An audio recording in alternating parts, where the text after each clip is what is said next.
All right, guys. I mean, well, where's Jordan? Jordan!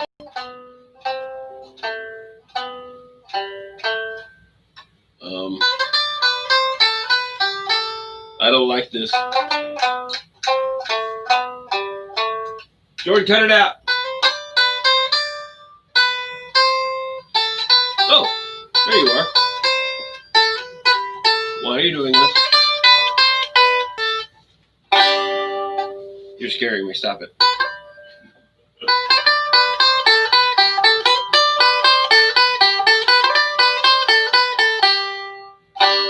That was almost beautiful, but it scares me. Yeah, well, that's what happens when you're from North Georgia. I'm from Gainesville. But that's relative. You like your relatives? So, already got a viewer. 2. Look at that. So, Caleb and I are back on here again. It's been a while since you've seen Caleb. Take a look how tiny he looks. Been doing so well.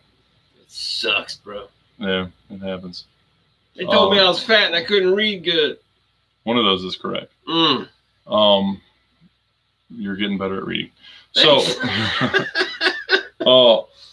So, yeah, so as the title, you can see that this is a history of essentially my cars, and we started out. So I've got an album here, and I've had... That's not an album, that's just a book. Well, it's a photo album. Oh. No. Let's get all technical. Yeah, so I've got... Look at this inventory. Are you kidding me? Yeah, this is the list of vehicles that I've had. And I had to get another sheet of paper because it goes all the way on the other side. Look, and I started writing really tiny here to try to get these in there. And I'm around 200. Good and there's Lord. Some that I've forgotten. You forgot about your own cars? Yeah, I've had a bunch of them. Sometimes I'll remember them. I'm like, oh man, I really like that car. Wow. So obviously we're not going to go through all of them tonight, but we're going to start out and talk about them. Caleb has known me through all of them forever. Yeah. True.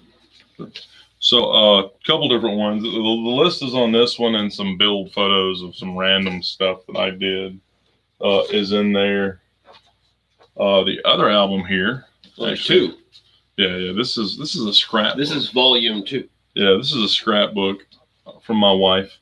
Oh. Yeah, before she was my wife. I remember that truck. Yeah, so this was my first truck. It's a 1990 F-150 XLT Lariat. And you can see here that it was actually a really nice truck. And how old were you when you got that? So my dad gave it to me, I guess when I was 15, but it wasn't really mine until I was 16. And it had 52,000 original miles, and it was like the cleanest 90-mile pickup you could find. And this was in like 2002, 2003. And I graduated high school in 01. Yeah, you're old. So, but it was a pretty nice truck. My dad and I lowered the back end down a couple inches, and he had dual exhaust on it, and I did a few different random things. Yeah, there's Aaron. So I know one of the cars so the 88 Porsche, remember that 924? Was it the white one? No, that white one was a 928. This is the 924. And then the red one, I had pretty much completely restored. And it was super nice. And then he went through a couple people, and Aaron got it. That's cool, man. I'm glad you logged in on here. So the next one I got, I really wanted to learn how to drive manual. Oh no, not that one. I really want to learn how to drive manual. And I loved Hondas. This is the beginning of my love of Hondas. So this is the 86 Honda DX, and I really wish I'd have kept this car. It was such a good car. And that was it right there. It's very hard to see in these photos. Love the wing, by the way. Yeah, the wing up on top, the wheels.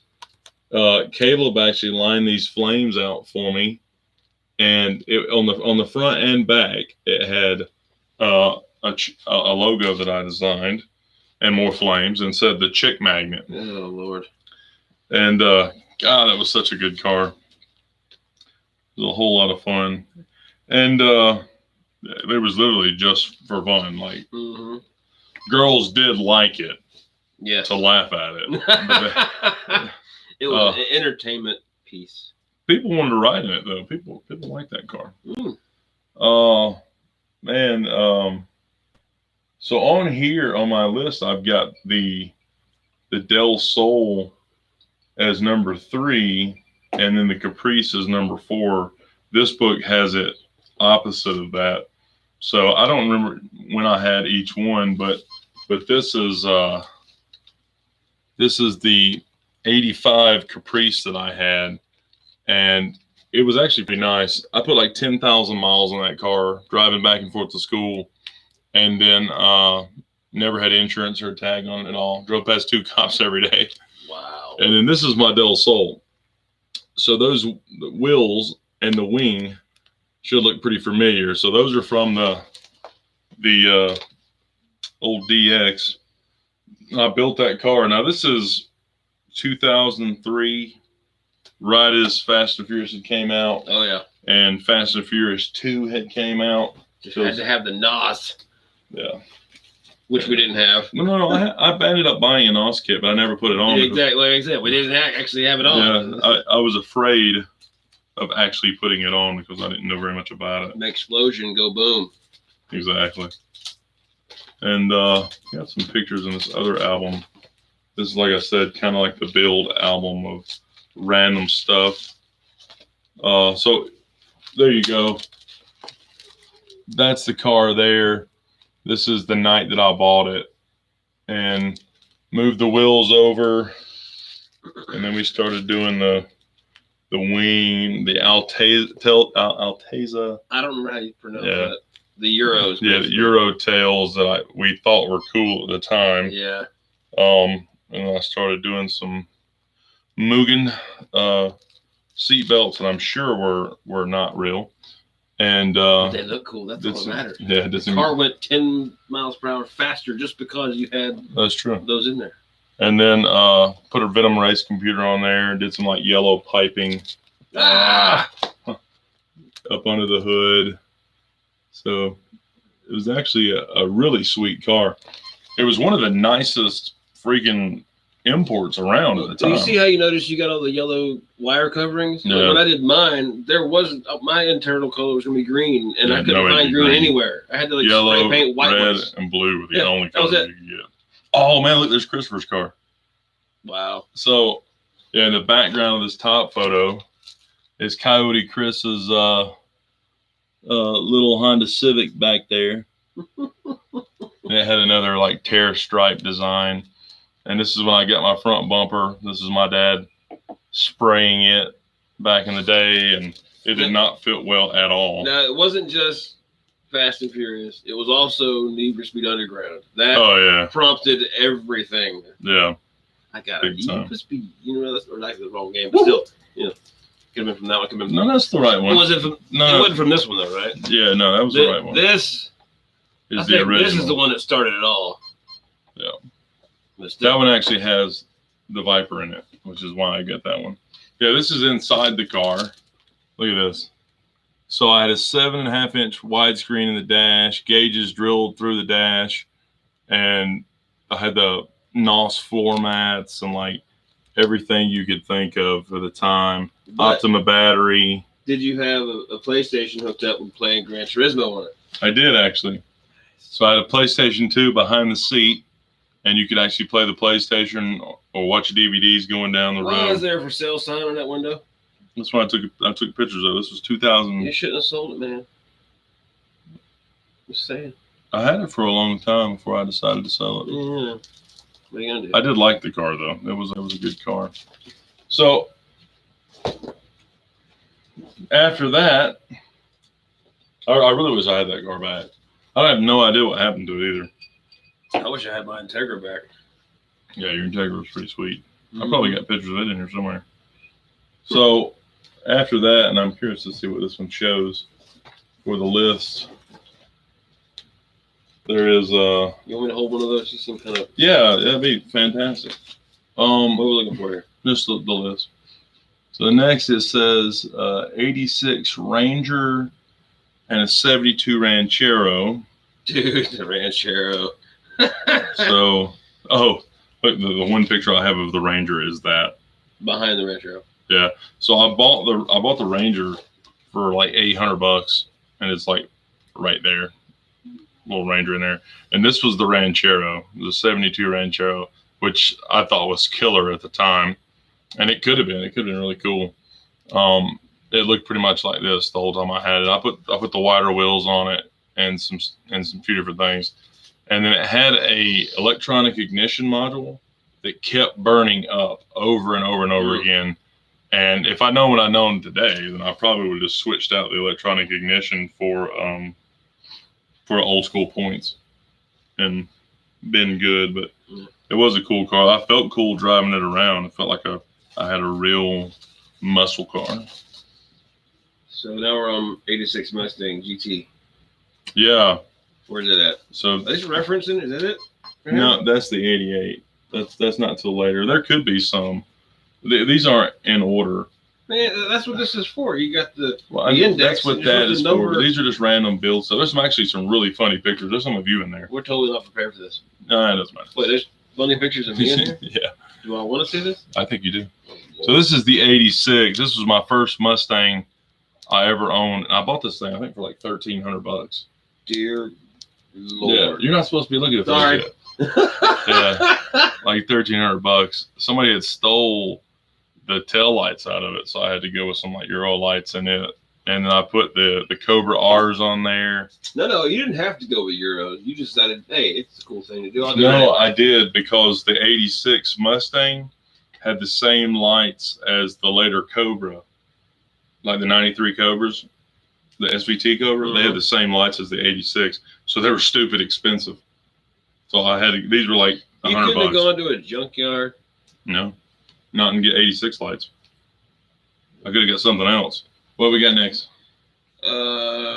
Jeep, 97 Jeep. Okay. Jeep Wrangler. Yeah, so this is the 97. I don't remember that one. You don't remember that? No. You don't remember that? Look out. This is when Christopher and I don't go mudding. Christopher and I went mudding, and I mean, this thing. Y'all are slightly above the redneck curve on me on that. I don't do mudding. You should have. It was a lot of fun. I almost died in this Jeep. What? Yeah, we about flipped it going up a hill. Now, this thing was super nice, and I paid like $8,500 for it, which was a lot. And then I did some chrome and the wheels and whatnot, but it was a really nice Jeep. And then you see I flat covered it in mud, and then left it on there overnight, which was not a good idea.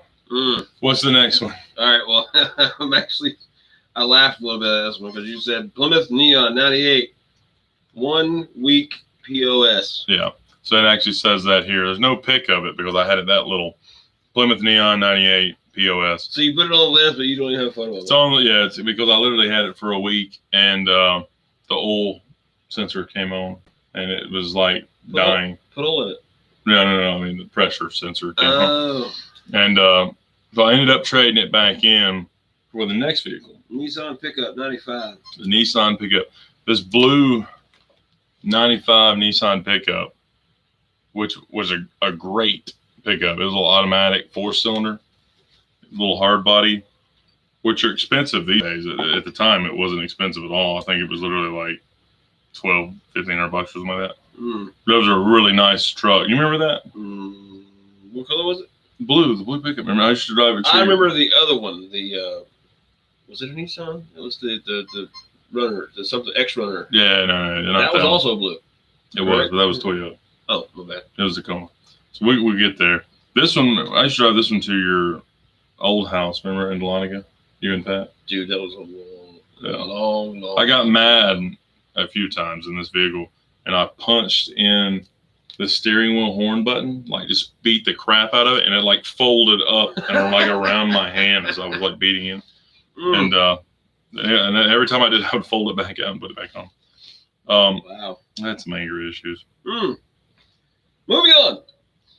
We got Oldsmobile Cutlass. Is that right? Olds Cutlass SX70. SX. So the next vehicle is the one that I'm sure y'all have seen in the background of a lot of videos, and I've done a little bit on it in a couple other videos. But this is the Oldsmobile. That's the Cutlass SX, so the 70 model. So my dad actually owned this car. He was working for a gas station back when he was a kid, and it was about the time he was like 19. And what year was that? I don't know. It was pretty old, pretty long time ago. And the guy that owned the gas station had bought this car and drove it in. And my dad said to him that that was the prettiest car that he had ever seen. And he told the guy, because he knew the guy bought some cars and sold them.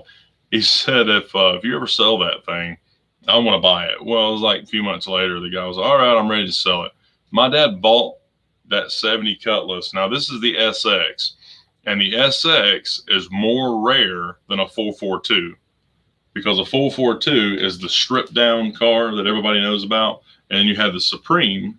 The 442 is actually in the dramatization city area in the movie Demolition Man. Yes. Only it was red. Yeah.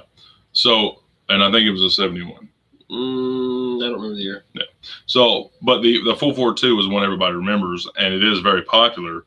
And that was the one that was the full horsepower W30 package, all that good stuff. And the Supremes were the grandpa car, and the SX was the grandpa car, the Supreme, and the 442 completely mixed together. So it was mainly to trick insurance companies. Really? So it's got the W30 in it, which was the 455 that was built, and this thing cam's pretty good. And when I got it, it had been built really, really, really hard, like it was a beast.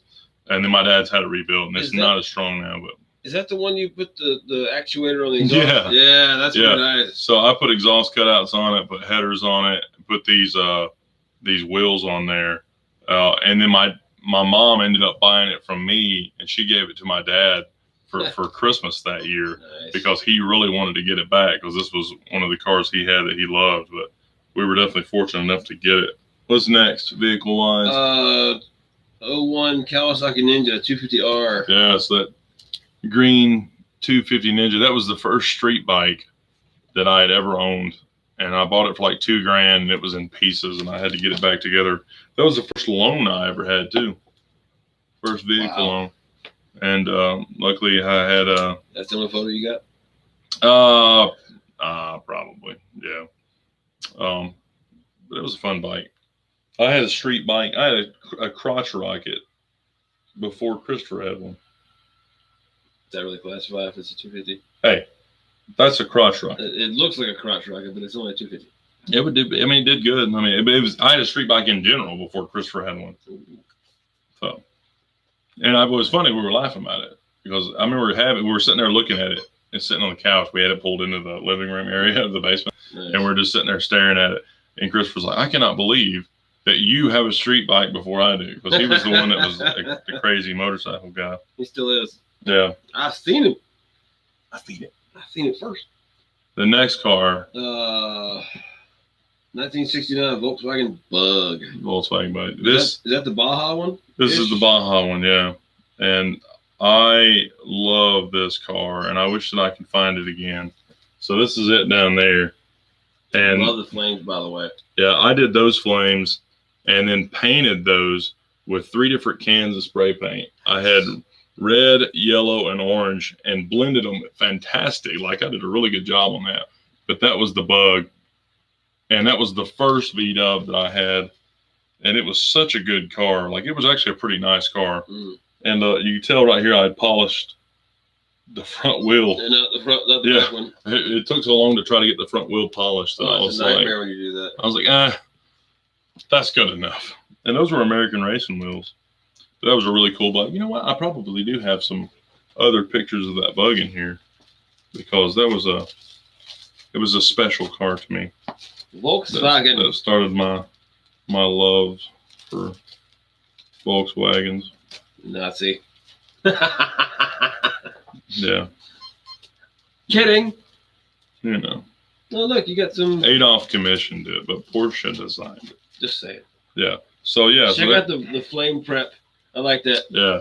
So you can see my lines there. It's actually kind of hard to see on here. You gotta take the photos out of the cover. You can kind of see it. Yeah, I guess I could do that. Even though the photo is still shiny. Photo is shiny, but it's so shiny. But yeah, you can see the line art on there.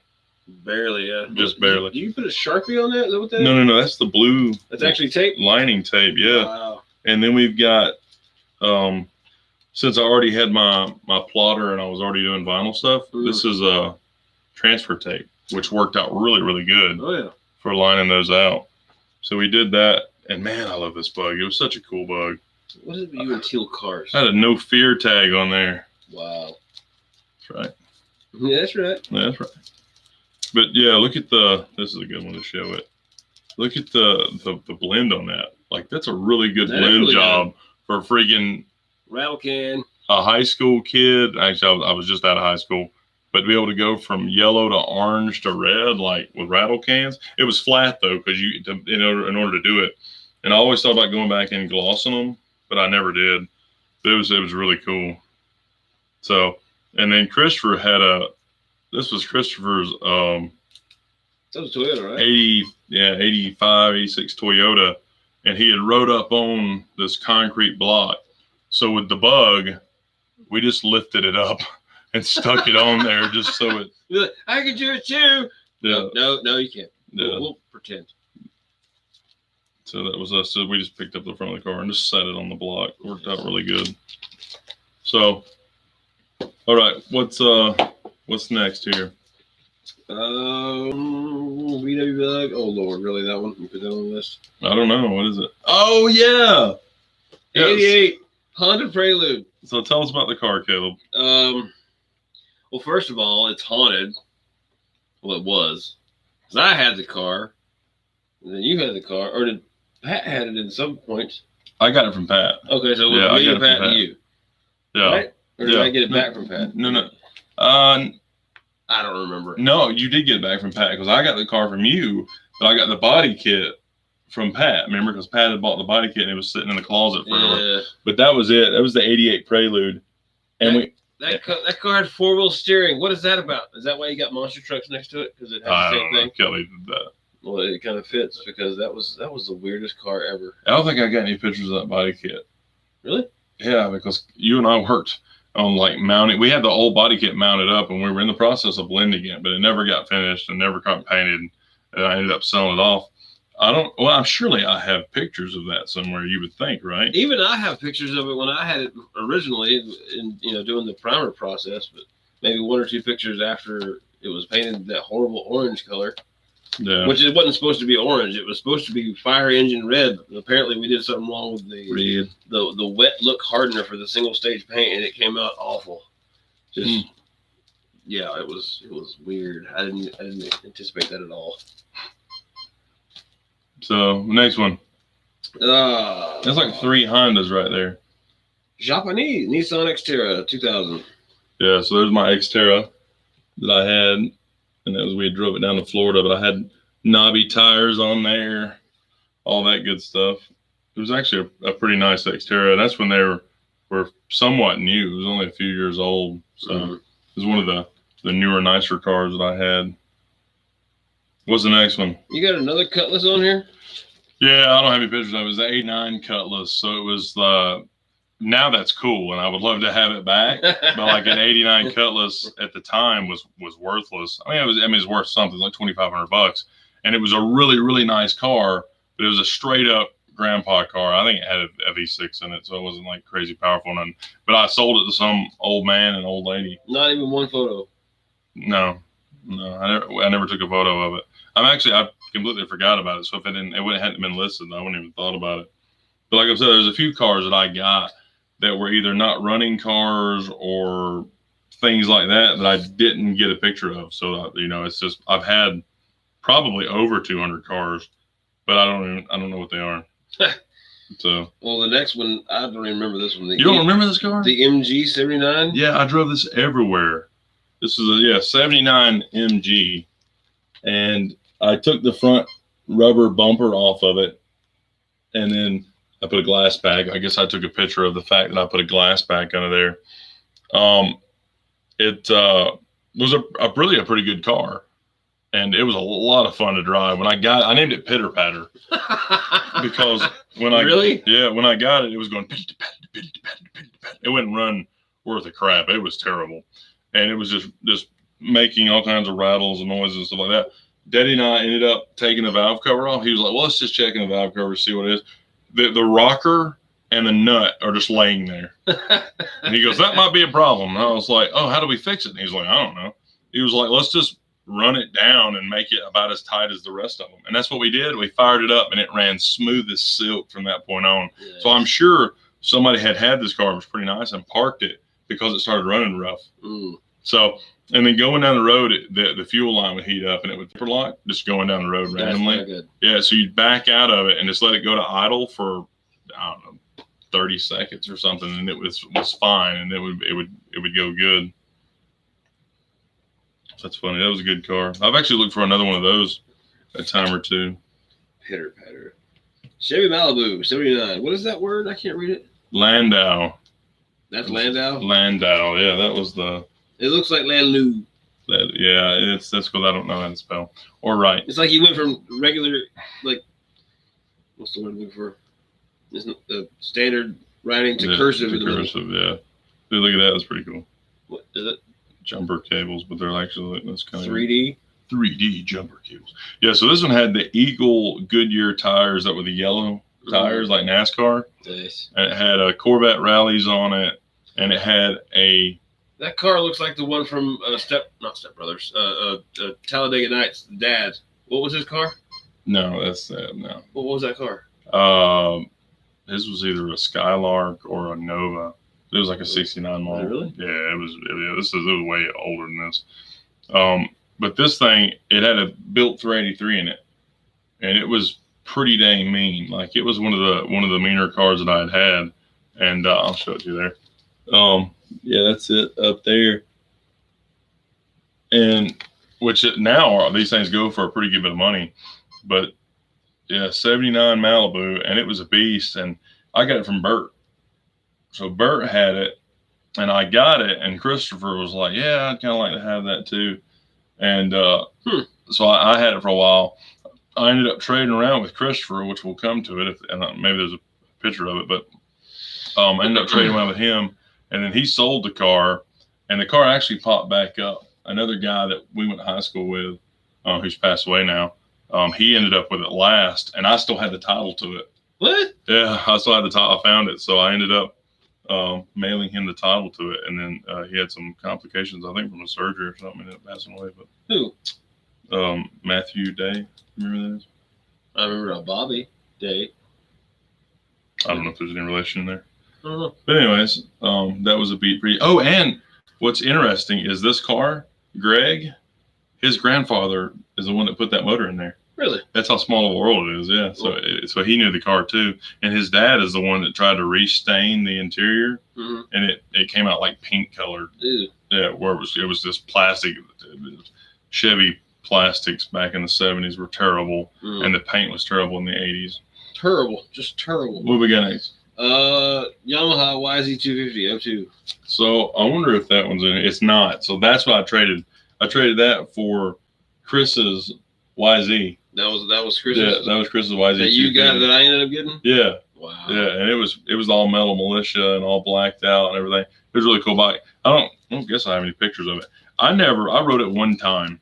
So I literally, when I got it, I didn't feel right getting it, and I felt like God was telling me, "You're gonna wreck this thing and you're gonna die." So it was way more powerful than what I needed, and I got on it to kick it one time, and the kicker broke off and it broke the side of the case out. I remember that. So I had to fix all that. And then, so I got it fixed, and I decided I'm going to ride it before I sell it. I literally went out there to ride it and ended up dropping it in the grass and it like sliding out from under. So I was like, okay, I'm done. Put it up. And then I sold it to this guy. Too much. So, actually, I think we traded all kinds of stuff. There's no telling. I don't even remember. However, is that one of the things I traded you for it? Are you sure? Because when I had one of those from Distrum that was okay. Yeah. That's my KDX 200. Yes. Okay. So yeah, that makes sense then. Yes. The front end of mine was yellow. I think you got the different. No. Yeah, I had it. I think I still have it. I think I still have the yellow front end. So yeah, this 400EX, it was pretty rough actually, and it looked rough, but it ran. Yeah, it ran. Well, it had a full 40. That's if you notice, I put the full 40 decals on there. Nice. So it was a 400EX, and it had a full 40 big bore kit on it. And another buddy of ours had it, and Caleb got it. I got it and his KDX, which is the next one, which I don't even have a picture of, I don't guess. So. Was that a 90 or was it 89? It says 90 here, but I can't remember. I don't know. It might have said 89. I really don't remember. That was a long time ago. I don't know. That green kitty, and I had one picture of it that I had taken at your house, and the picture corrupted on my laptop. Oh. Yeah. So I don't have a picture. It was a green kitty. There's nothing real special about it. It was pretty stock looking, but yeah, this thing I ended up finding the right parts I needed on eBay, and then cleaned it all up really good, and it really helped me out. So having this thing, so I traded this thing, and I sold the Del Sol. So when I got the money from the Del Sol, and I had like eight or 9 grand in that Del Sol by the time I got done with it. I had a bunch of money in the car, and but it was nice. I ended up trading that Del Sol and this 4-wheeler, and I think some cash for the next vehicle. The 22 Ford Fairlane. Yeah. So the 63 Ford Fairlane is the absolute one car I wish I had never, ever gotten rid of. My dad told me that I shouldn't get rid of it. I was going to regret it, and I regret it to this day, and I have not been able to see it again or buy it back or get it. This car, and this is it right here, this is while I had it, and that thing was an absolute beautiful car. It was crazy how nice that thing was. So this is a really nice car, and the interior was red and white. It was like tweed and leather, which was, 90s. Do you feel the need? The need for tweed? What Michael Scott reference there? That was awful. It's supposed to be. Yeah.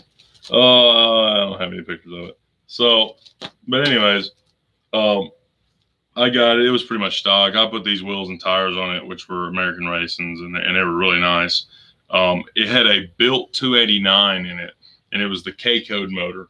So the K-Code motor is the high performance Mustang motor. Somebody had put that in here, and it had a 4-speed top loader in the floor. Where are you going? I'm gonna get some ice. Oh, okay. I'll be back. It had a 4-speed top loader in the floor, and it was just a beast. Like that thing would cam so hard. Make the cam sound. It was a beast. I mean, it made big block guys go, man, what's in there? And like it was a total beast of an engine. It ran great, ran strong. Like I said, it had that 4-speed top loader, and it was just a beast to drive around. And so the guy that built the car was a buddy of my dad's, and I remember seeing this car when I was 10. What? Yeah, 10 years old. And my dad liked it, and he knew his buddy was selling it. I begged my dad to buy this car. I was like, I love this car. We should get it. We should get it. We should get it. And my mom was like, no, we're not buying that car. We can't buy that car. And it wasn't much either. Like, it wasn't much at all. I think it was like 7 or 8 grand. I mean, it wasn't much at all. And we weren't able to buy it. No. And it went to another guy, and I never saw it again until about 10, well, actually it was about 8 years later, because it took me about 2 years to buy it. So I figured out who had it, and I just went up to the dude's house and was like, hey, I was like, I hear you have this car. I said, I remember that car from when I was a kid, and I'd really like to get it. And he was like, yeah, I'm not really interested in selling it. You want to go see it? And I was like, yeah. So we went and looked at it, and went back and forth with him, trying to trade him things, trying to buy it. And he finally broke down and sold it to me for the money I had from the Del Sol, that 4-wheeler, and I think I had a little more cash or something added in there. And he wanted that 4-wheeler for his grandkids. Wow. That was way too powerful a 4-wheeler for his grandkids. Yeah. But I was fine with it. I wanted to get that car. You're like, sold. I got the car, and I had it for like 3 days. I put full coverage classic insurance on it. and I was driving it around. I went to my sister, her eye place. She was an eye doctor. I went to her eye doctor place, came home, and I was adjusting the carburetor and running it. Had it sitting there idling behind my dad's house for like 45 minutes, just playing around with it, you know. And I turned it off. I said, all right, I got it pretty good. When my wife, it was my girlfriend at the time, whichever she gets home, we're going to go out. So I didn't think anything about it. She pulled up beside it and came inside and said, hey, you know, let's go ahead and go. And I had literally been sitting down for like 5 minutes. I was like, okay. Came back downstairs, and it was not behind the garage door. I'm like, where in the heck did my car go? So I'm thinking, did Daddy move it? Or what's going on? Yeah. So I'm looking around like, Daddy. He's like, what? He's like, why are you hollering at me? He's over cleaning the pool at his house. And I'm like, where's my car? And he's like, what? I'm like, where's my car? Like, where the heck, where's it at? It was down the hill against a tree. Ouch. I got in the car and couldn't drive it out. The e-brake was pulled. I had the e-brake set all the way, but it wasn't in gear because I was adjusting the carburetor. So it had rolled itself, even though the e-brake was set, it wasn't in gear. It rolled itself off and smacked this tree. And it was terrible. Like, we ended up cutting the tree down because it was the tree's fault. Screw you, tree, in particular. It ruined the tree, but it ruined the car too. So it hit right perfectly dead center. And luckily the tree was there, because if it had went on down the driveway, like, it would have went off in the holler. Well, it would have been in traffic too, possibly. Yeah. That could have been real bad. Just, wow. My dad and I both were physically sick over this car and what happened to it. I mean, it was terrible. Like, I can still feel it today. Like, I feel like crying right now. I mean, it was awful. Awful. It was terrible. And I mean, the car, I can't even think about it. It crushed in the back end, and since it was a 63 and not a 64, it was a lot harder to get parts for. So it had crushed it in and messed up the bumper, the back panel, the trim piece, all the trim pieces, and the bumper itself. And it took 6 months to get it fixed. I dropped it off at a hot rod shop, and the insurance company was fighting me. Well, why don't you have them do it? Why don't you have them? And I said, no, I want it to go to a hot rod shop that I trust, and I know they're going to do a good job. And it was 2T's Customs at the time. Now he's got another hot rod shop, but he calls it something different now. But they went through and pulled it all back out, smoothed everything down, fixed everything. But he had to go through and find all the parts. And the insurance company was like, oh, well, surely you can get these parts cheaper, this and that. Right. So it literally took 6 months. And, man, it was awful. It was $4,800 worth of damage. Yeah, it was terrible. They had to find a new trunk and new trim pieces. And it was super hard to find that for a 63. Because it wasn't a 64. 64 stuff was easier to find. It was awful. I mean, it was terrible. They finally got the car done and got it finished up. I ended up getting it back, and then ended up trading it. And what's crazy is, during the time of me owning it and it being worked on, I bought 1, 2, 3, 4, 5, 6 other vehicles. Wow. That I bought and traded on. That's how long it took to get this thing fixed. And as soon as I got it back, 2 weeks later, I traded it off. And we'll get to what I traded it off for. And I was so sick of the whole process and everything that happened. Like, it was just, I thought at the time that I'll trade it off. So I'll tell you what I traded it for in a minute. And it was a awful idea, terrible idea. I mean, what were you thinking? Yeah, it was awful. And like, I literally, that's the one car I completely regret getting rid of. So what's the next one? After the 6 you went through? No. Yeah, straight from the fairlane? Yeah. Mercedes-Benz. That's 400E. right. So 400E Mercedes-Benz, and I put the chrome wheels on it and all that good stuff. So this Mercedes-Benz was a pretty nice car. There was stuff I had to fix on it. I had to buy a new grill for it. Was it diesel? No. It had a 4.2 dual overhead cam V8 in it. Really? Yes. Wow. So I put exhaust on here, and most people don't put exhaust on Mercedes. I had them rip out almost all of the exhaust and ran it with the full muffler delete. So I had a cat, and everything else was gone. And it had, I spent like $70 for the tip. It was like dual stainless tips. Just the tip? Just the tip. And it sounded awesome. Like, they fired it up at the muffler shop that I always use, K&C. Richard there was telling me, do not do this. This is a Mercedes. Do not do this. Don't do it. And I was like, no, we're doing it. Cut it off, slap it on there. He fired it up and he was like, wow, that sounds pretty good. It literally, because it was a 4.2 dual red cam, it sounded a lot like a Cobra, which is a 4.6 dual red cam. It sounded so good. My wife ended up getting it from me at the time. Remember, she drove this around for long, and it was automatic and everything, but you could manually shift gears, and this thing would, it had a pause rear end or a limited slip or whatever. But you said you can manually shift. You can, yeah. It was automatic. Is it that one where you bump it? Yeah, you had bump shift. But that's the thing. You could literally throw circles in this thing, slide it sideways. It was like it just sounded wicked. What is it with you in German cars? I love German cars. Is that a Russian car? A Russian car you could get? Yeah, there is, but you don't want them there. It's called a tank. Eastern Bloc cars. I have thought about getting I think a Yugo is maybe Russian. What's a Fiat? Is that a? No, Fiat's Italian. You know what Fiat stands for? Fix it again, Tony. It's because your dad's Tony? Possibly. Actually, that was a quote from King of the Hill, the very first episode. Fiat owns Ferrari. What? And Chrysler. What? Yeah, you didn't know that? No. Yeah, so FCA is Fiat Chrysler America. So Fiat bought Chrysler, but Fiat bought Ferrari back. If you've seen Ford versus Ferrari, you see the scene where Fiat buys them. They literally brought Ford there just to get some numbers on the company, and they ended up buying Ferrari for like $20 million. Luigi only works on Ferrari. So reference. What's the next one? Oh, let's see, Mercedes. Oh, here's the one, Toyota X-Runner. I wanted that truck so bad. I still want one. I want one back. So yeah, this is a 07 Toyota X-Runner. It was a brand spanking new truck, and it was the only brand new truck I've ever bought. We bought a brand new car for Kelly one time, but that blue color, I swear, that's the same blue that my Integra was. It's damn near. Yeah, it's really close.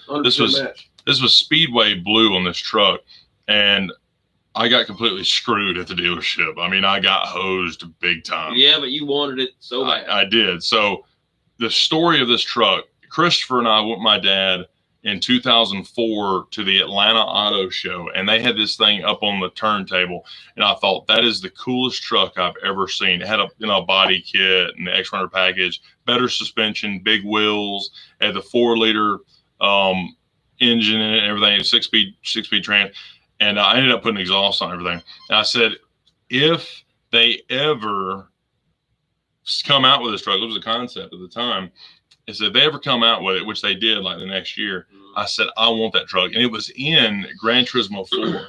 Really? Yeah, so I could drive it in Gran Turismo 4. And when I found out they actually sold this truck, I started calling around to every single dealership in like all of Georgia. Most dealerships, the Gainesville dealership, they saw you coming. No, they didn't know it. They had no idea what I was talking about. They had never heard of an X-Runner, didn't know what it was. I was like, it's literally the nicest Tacoma you can buy. And they were like, no, I've never heard of that. What are you talking about? I finally called Sandy Springs Toyota, and I don't even know that they're a Toyota dealership anymore. I think they've changed names. They're terrible. Never go there. They completely screwed me on it. But they knew I wanted it. So they said, I asked them, I said, I want an X-Runner. He goes, well, and they tried to talk me into a black one or a red one, because you get black, red, or the Speedway blue. And I said, I want the Speedway blue. That's the one that was on the turntable, and that's the one I gotta have. So other places were like, yeah, we got a red one, we got a black one, or we can get you this one. Pay attention. Dan M says, how was the Bronco running? I imagine pretty good, but I ended up selling it. So dun, dun, dun. Yeah, I made really, really good money off of it though. So can't argue with that. Yeah, so that was good. I think the new Bronco coming out helped me make plenty of money off of it when I sold it. So no, it was doing good when I sold it. Everything was great. So it was an older guy that got it, and he wanted a nice little old Bronco, and he was planning on fixing everything on it, repainting, and it being a really nice truck, which it was pretty nice. I called around at Sandy Springs, ended up getting the actual truck. When the thing is, they said, we don't have one. They said, if you come down here and buy the truck, we'll get it to you in an hour. What? Yeah, that's what I said. I was like, so if I come down there and fill out the paperwork and buy the truck, you'll get me a blue X Runner in an hour. And he said yes. So I go down there. I'm down there for like 3 or 4 hours, going through back and forth. I'm looking at my Xterra. That's what I traded in on it. And it's a miserable process buying a car from a place like that. Oh yeah. And ended up getting the car, sign all the paperwork, and they're like, well, it's going to take a little longer than an hour. You should have negotiated before. Yeah. They said the hour thing. You guarantee that? Yeah. What happens if you don't? Yeah, exactly. So we drove about halfway home, and my wife and I were eating. It was late at night. It was like 8 or 9 o'clock. And they called me back and said, hey, it's going to be here in like 30 minutes. So I was like, okay. Well, we were about 30 minutes away at the time. So we went back down there. I checked out the truck, ended up driving home. But it was like literally 2 or 3 weeks later before you get the paperwork in. The truck was $26,000, and at the time that was really expensive for a truck. Now they pay people pay stupid prices for new trucks. But and those trucks are still expensive. They're still like 15 grand now if you find a good extra. Seriously? Yeah, they're still expensive. So I ended up getting it, and then the paperwork said I owed like $31,000. They essentially took my Xterra for free, and they paid it off for me. But then they gave me nothing for it, even though they told me like I owed $8 grand for it. They're like, yeah, we'll give you $8 grand for it, which is what you owe, so that'll wipe it out. But they didn't do that at all. They actually added it to the end of the loan, so it completely screwed me on it. Wow. Let's not do that again. How about that? Yeah, I didn't let that happen again. I didn't buy anything new for the longest time because of that. So now. So number 25. We're already on number 25. We are, but I don't have 25. Oh, come on. I have photos of this bike. Yeah. So the next one is the Suzuki GSXR 600. And I had it. And then. That was like parts. Yeah. It ran. I got it running, and I remember the first time I fired it up and actually got it going. I put a whole brand new carburetor set on it, got it running, and it just started boiling smoke out of the exhaust. I was like, oh my gosh.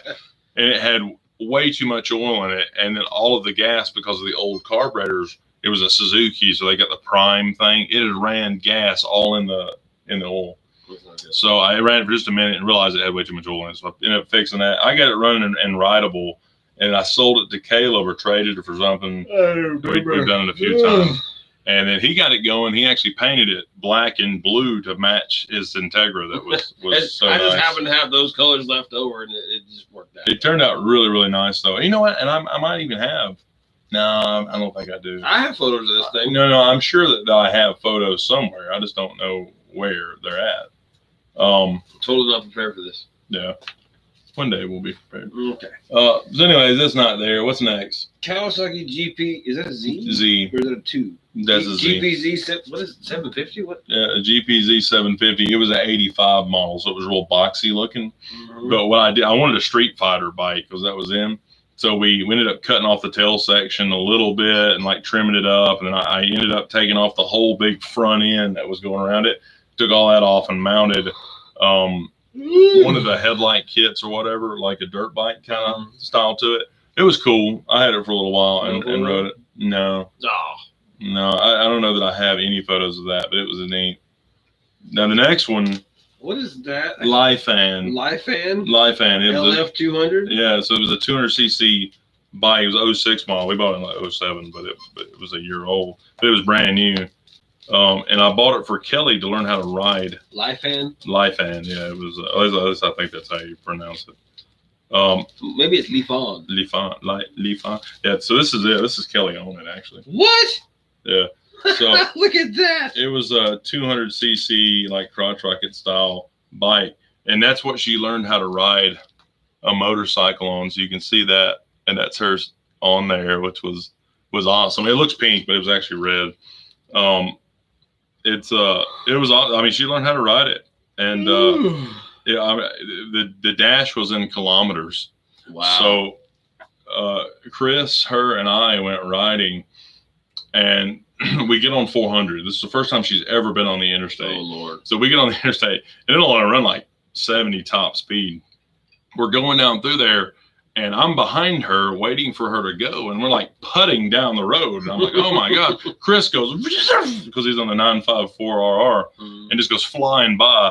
And she's like, oh my God, Chris came by. It's like 100 miles an hour. I'm like, yeah, kilometers. What are you talking about? And we look, she was reading the dash and she thought she was going 70 miles an hour. She was going 70 kilometers per hour. We're going like 40 miles an hour down the interstate. And Chris was like, what are y'all doing? So he just went around it. So it was funny. Move along, move along. So, but it was after that event that she was like, I don't know that I want to ride anymore. And she's done a little bit of riding here and there, but not much, which is funny. But well, I have to go to the bathroom real quick. So okay, take that away from my leg. All right, I'll do that. You'll do that. Hey, feel better. I'll be back again. Yeah. So. And then there was.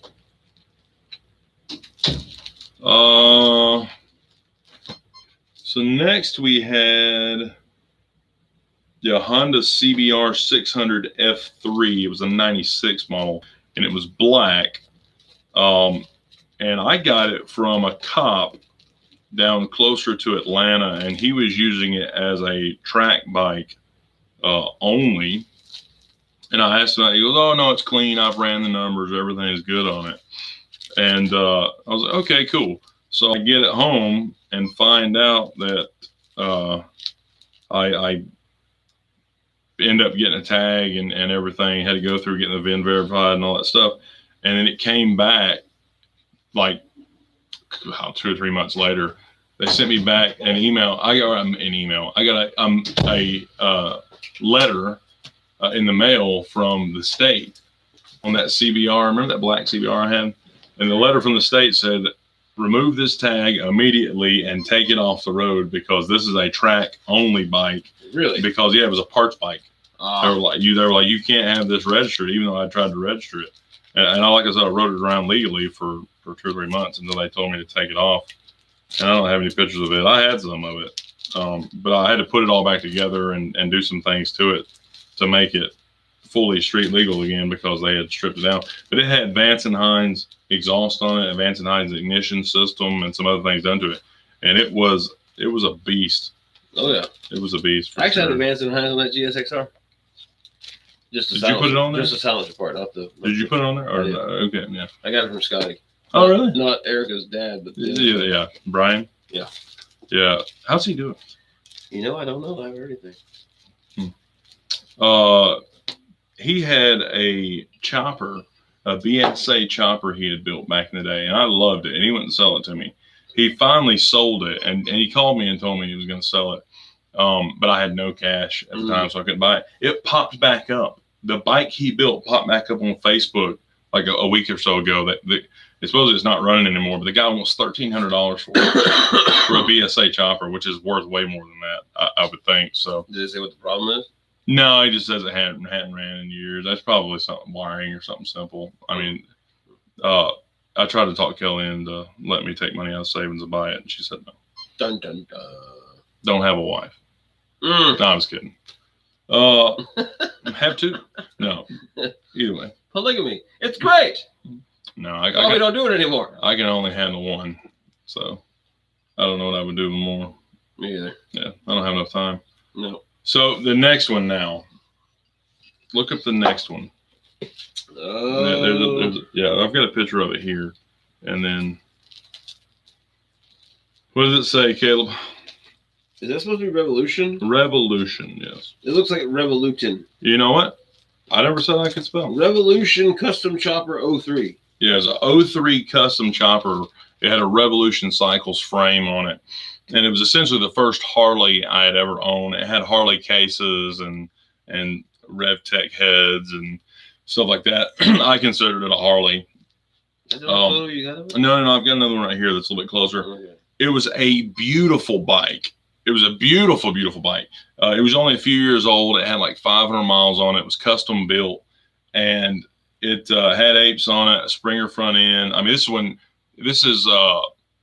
mid 2000s, late, right at 2008 or 9. So choppers were huge. OCC and all those shows like that. Is it a fat tire in the rear? I can't tell from that photo. It was a 300 millimeter back tire. I mean, it was huge, huge back tire, and it was beautiful. It had hot rod flames on it, like a pearl black paint, and an open belt drive, and it was an absolute piece of crap. Terrible. It looked good though, didn't it? It looked beautiful, but it was literally made to look at. It was not made to ride at all. It was an absolute piece. I wanted to have something to ride. So every time I rode it, something fell off of it. Like literally the main nut holding the main pulley on came off. Loctite. Yeah, and then they did it without any. So I had to go through trying to fix stuff.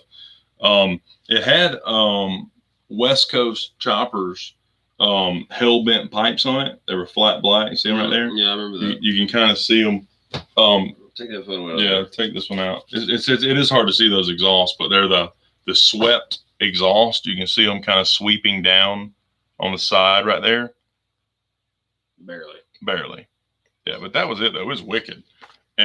But those pipes, it was so low to the ground, and I was riding it so hard, the frame was touching the ground as I was riding it. Chris said sparks were coming off behind me. It actually closed that exhaust up. It was going, and I was like, what the heck is that? I looked back and my exhaust was all crumpled up. You're doing it wrong. So I ended up like cutting this like weird like notch in them, like cutting it's not a crotch straight down. Yeah. I was riding it pretty hard, but the mirror fell off. The exhaust actually fell off. The main nut came off of it. I mean, it was like literally working its way apart. 2 letters, PM. Yeah, it needed a lot. It was a BM. Bowel movement. Gotcha. It's a fiery BM. Yeah. It's got it was beautiful on it. It was beautiful, but it was a piece. High maintenance POS. So the next one, 85 Jeep Cherokee, and this was I don't remember that one. Yeah, it was the blue one.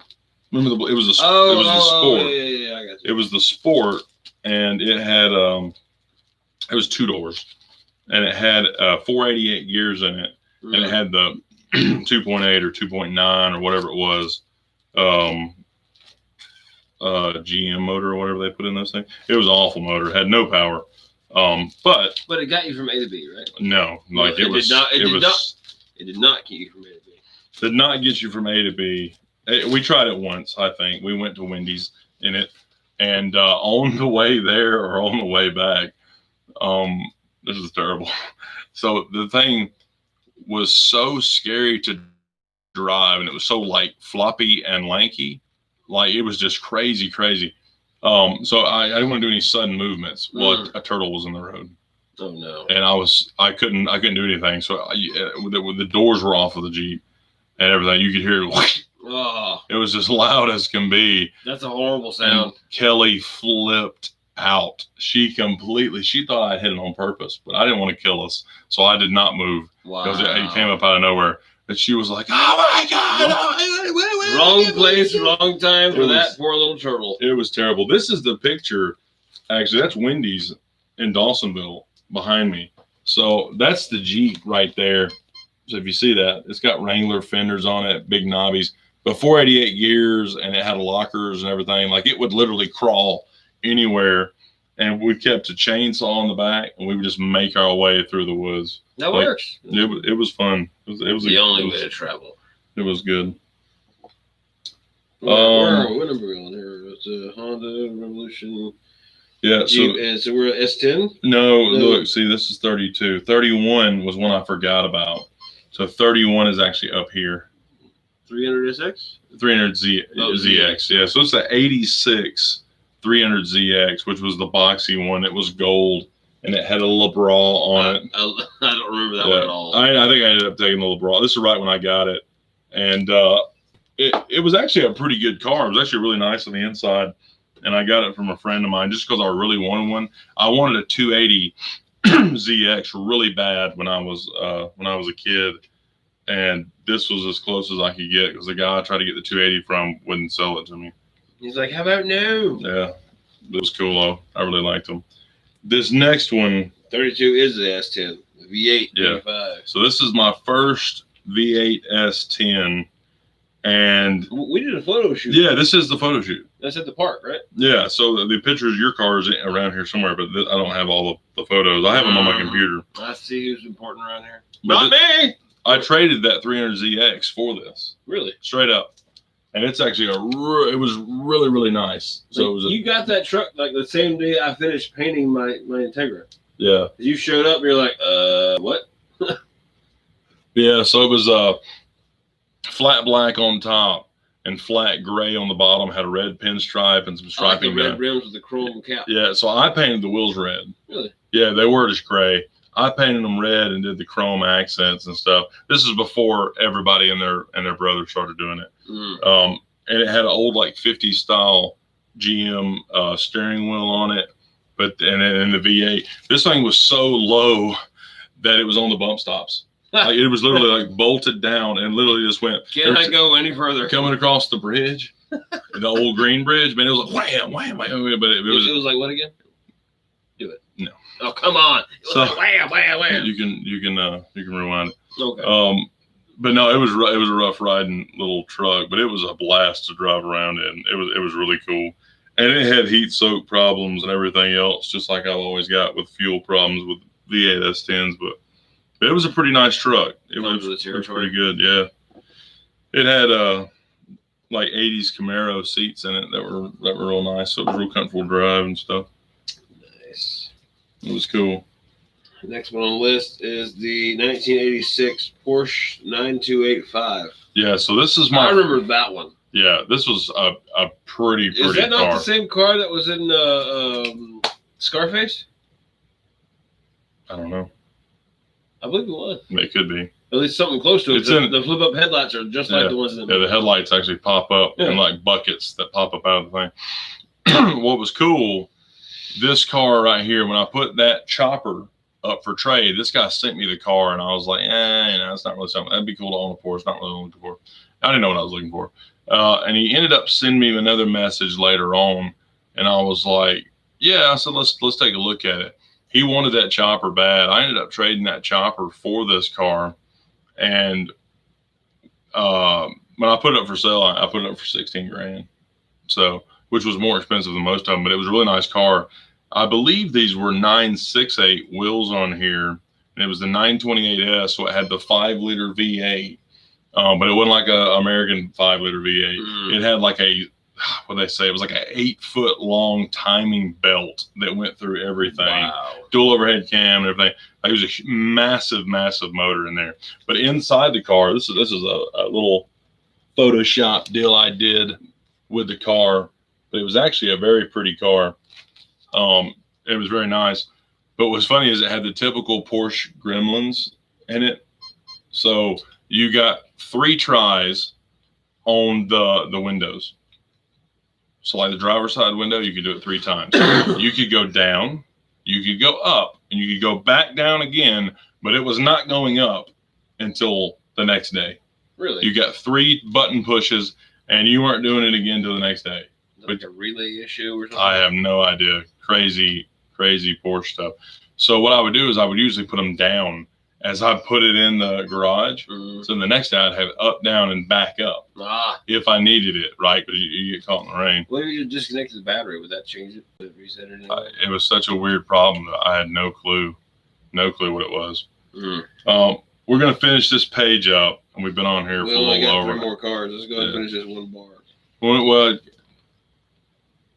okay, yeah, we got 3 more cars. Yeah, let's do that, and then we'll finish up, and then we'll do some more.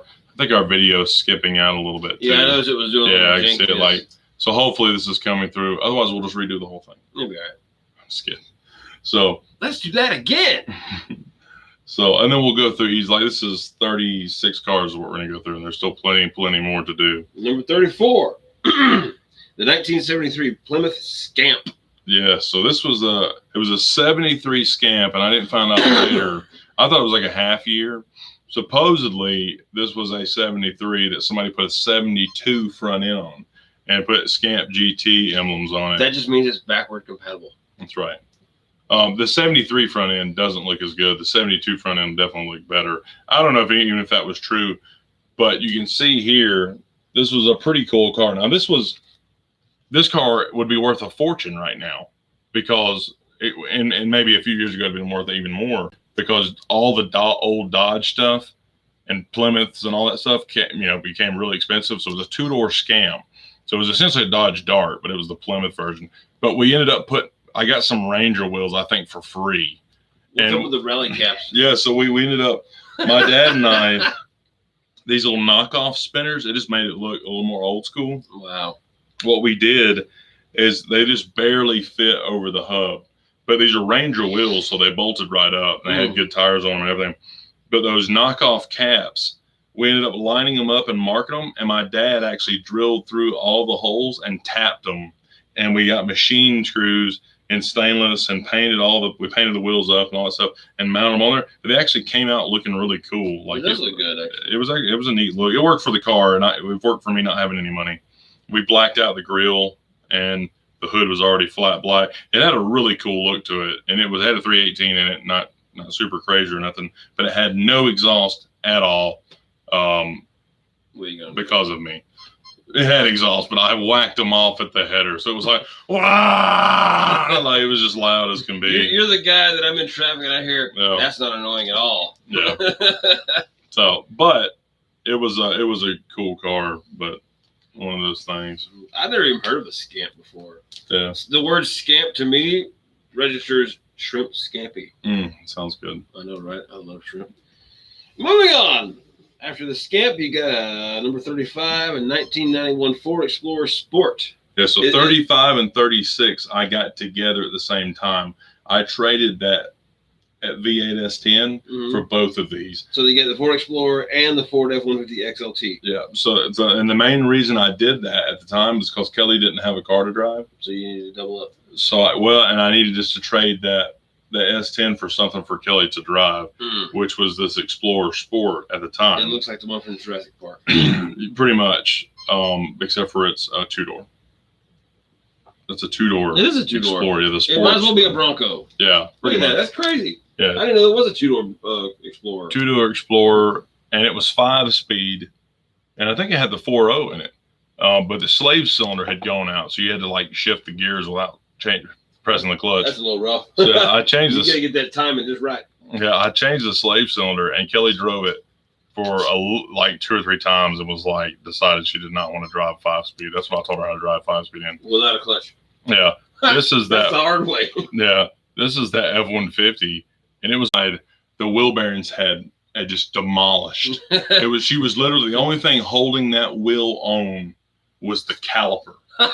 If it had been drums, the caliper was the only thing keeping for the wheel from coming off because it was attached to the disc. That's terrifying. She said she thought it was driving a little wonky. Something's not right. Yeah. I don't know what this is. Because it was laid in, and it was late at night, and we just got it home. And what's funny is in the other album, On the Way Home, where's it at? That's right. On the way home, on the way to trade for these 2 vehicles. You're upside down. I am upside down. The way to trade for these two vehicles, the fuel pump went out. Oh man. Yeah, on the S10. So I'm trying to find the photos. Yeah, so on the way there, the fuel pump goes out, and I'm telling them sorry, the fuel pump went out. These are pictures Kelly took of me. So I literally. Yes. That's it right there. On the side of the road, doing what you got to do. Yeah, that's me under the car and or under the truck, anyways. And it was super low. And at least it was daylight. Right? Well, no, but it got dark though. That was literally, you can see the sun's are going down. I've got a flashlight on there, and I'm trying to replace this fuel pump, which was just a Holly style fuel pump. It wasn't original, so it was like a hot rod style fuel pump, and they put it on the frame. So I'm under there. I had to go get the jack, the race jack, get it up under there, get jack stands, also do all the stuff on the side of the road just to get this thing back going. It was terrible. And that's usually how it goes. Usually about the point of the time that I get ready to trade something breaks right before I'm about to trade it. So, well, I had the same situation when I was probably 18 years old, 17, 16, somewhere in there. I had a YZ80, right? Yeah. I could not get that thing to kickstart ever. And my Uncle Jimmy, which is Pat's dad, he said some guy at his work wanted to buy a bike for his kid. I was like, well, you can bring mine to your work and show it to him and see what's up. Tell him the Kickstarter don't work. Apparently it won't fire off. As soon as that guy got on it, kicked it one time, worked fine. It worked fine for him, never worked fine for me. I don't know what that was. Well, that's a good side of it. No, it was a good side, but I was just like, okay, that works. So that was car 1 through 36, and we're a little over an hour now. So I think we're gonna hang up here. And we got lots and lots of more vehicles to go through. So many more vehicles. And talk about getting them and how I got them and what. It's a good thing you don't actually have all these cars still, because you would be considered a hoarder. Well, just saying, just throwing that out there. My wife calls me a hoarder. Yeah, but there's not. How many cars? 36? Is that right? Do you see 36 cars around this house? No. No, the most amount of cars I've had were vehicles. At one point? Yeah, was 12. It was 7 back when I was younger, and it was 7 cars, and then it was 12 vehicles, 3 of them were bikes. So, 8 cars, 3 bikes, but it was 12 vehicles at one time until she found out. Which was not too long ago. Wow. So when my wife and I decided to do foster care, and I ended up selling the S2000 and all that stuff. Yeah. So I sold off a bunch of vehicles that I had, except for just a few. And sold off most of them, and we ended up paying off a whole bunch of debt and restructuring and doing stuff. But by doing that, it led me to get the Viper. So it worked out great. Like, she gets to do her dream of doing foster care, and you get the Viper. And I get the vicarious Viper. I've always wanted to. Yeah, it was all because of this stupid game right here. I swear. Yeah. That Viper was. Yes, that was yeah. That's all I can say. The video, the intro video. Oh man, it's ridiculous! It's just really cool. If you haven't seen it, look up the original Need for Speed, the Viper video. The music, the camera angles, everything was just like I have a model. It's not the RT10, but it's the GTS Coupe. Is that correct? Yeah, but it is. But you have an RT10 also. Well, it's yellow. It's not red. Well, that's RT10. It's yellow. Either way, but what I'm talking about is the GTS that I have at home. I don't know what I did with the yellow one. I got the blue one on the shelf in the man room. I think the yellow one's in your living room. It was. We cleaned. I don't know where it went. Erica probably threw it away. Why would she do that? She does stuff like that. So, this was definitely. Well, I think every kid born in the '80s, the Viper was a dream car. It and the Countach and the Diablo, I think, were all the crazy cars. Basically, every car on this video game.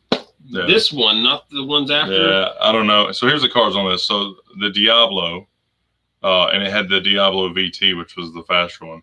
The Corvette ZR1, which was like 375 horsepower at the time. Porsche 911 Carrera, the Ferrari 512 TR. The original Rosa, right? Yeah, the original Acura NSX. Really, I don't remember. Yeah, that's on here. The Mazda RX-7, Dodge Viper RT10, and the Toyota Supra. Pretty much. Yeah, pretty much all of the cars on here were amazing. So. That started everything. Analog joystick compatibility. I told you. That's what I drove with on the PC. I had that Logitech joystick. It was confusing. Forward, back, go, stop, and then one of these buttons was e-brake. So were you just hammering on and then doing? I would just move forward and turn left and right, and then stop and e-brake. It was crazy. Yeah, it's amazing how games have evolved. It's amazing that we played games like this and thought, "Wow, look at these graphics! They're so good. These graphics are great." No, they're not. No, they're not. Did you hear about Tony Hawk's Pro Skater? No, dude.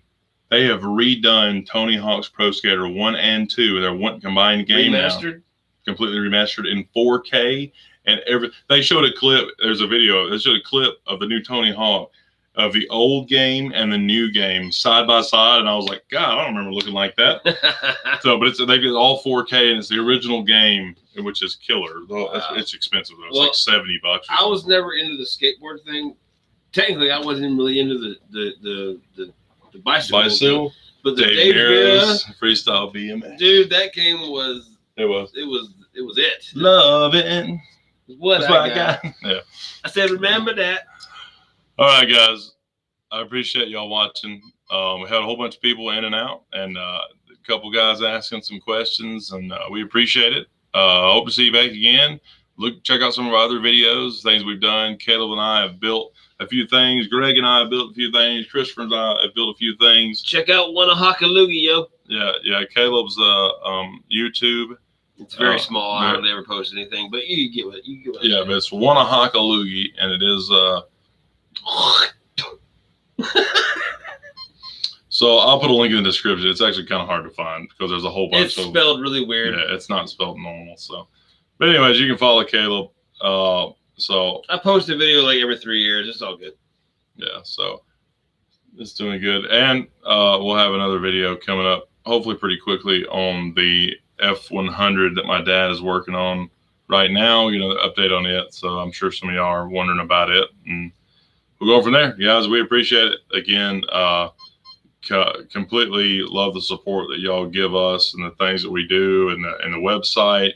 And we've got ads in these videos, and that's how we make a little bit of revenue off of YouTube. We don't make nobody makes money off of views or subscribers. It's all about if you watch an ad or not. So I appreciate y'all for dealing with the ads and whatnot. Again, we don't just ask for money or anything like that. If you want to send us some money, we'd rather you go on there, go on to HiRevzClothing.com and buy a hat, t-shirt, or something like that, and we'll make a few bucks off of that. So, guys, we appreciate it. I've got so many of you that completely support everything that we do, and you laugh along with us, and you enjoy it, and you have fun, and that's the whole reason we do this. So I truly appreciate each and every one of you, and love you all dearly as much as this guy. See you guys. Later.